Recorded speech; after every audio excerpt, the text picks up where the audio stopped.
7:14. Welcome back to BT. She's an author, columnist, and mother of 4. So Reena Nerbas knows how to clean, and she joins us today with some simple solutions when it comes to stuff that's already all over your house. And one thing you love is the cleaning power of vinegar. That is one thing I love because I think it's time to go back to the basics. Use what our grandmothers used and what our grandmothers' grandmothers used. We don't need to go out and buy products all the time. And so vinegar is actually what I call king vinegar. It's a household superstar, and it has so many different uses, from air freshener to cleaner. Okay. For example, oftentimes you get a residue at the bottom of your kettle, and I know I've scrubbed it, I've tried commercial cleaners, couldn't get it out. Right. So I just used straight vinegar, boiled it, and poured it out. Gone. It looks brand new. It's the acidity in the vinegar is enough to get rid of that stuff. Yeah, it's just a very gentle acidity.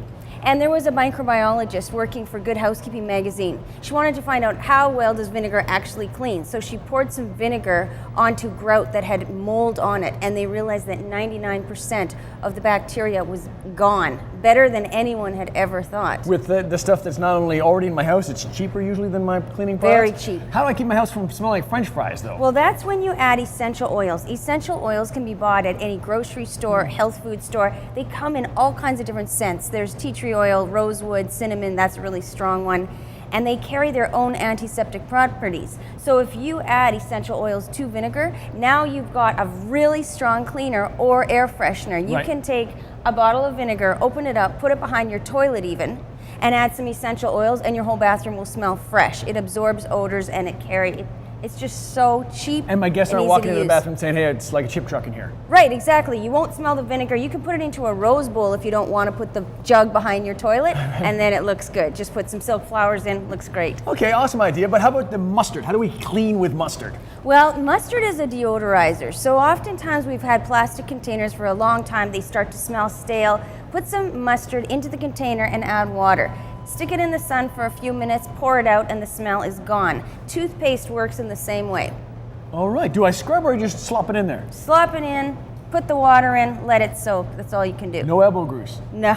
I like that one. So do I, yeah. All right, how about olive oil? What are we doing there? Okay, olive oil is great as a furniture polish.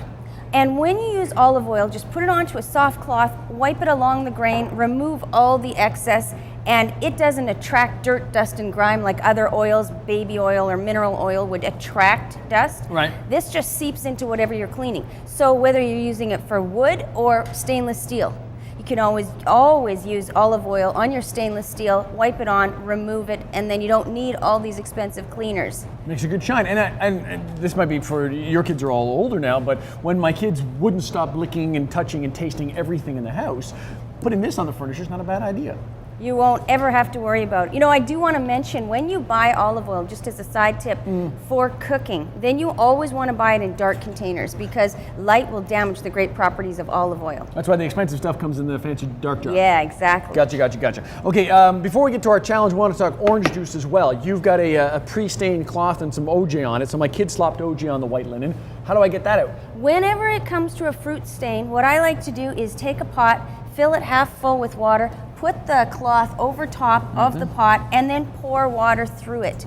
Pour boiling water through it. And that's often all you need to get rid of a fruit stain. Just rinse it right through? Yeah, rinse it through.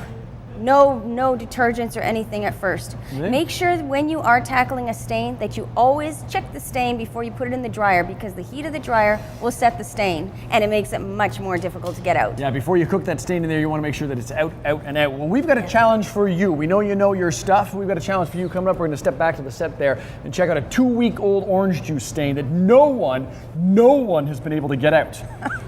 Mostly because we're not very good at cleanliness.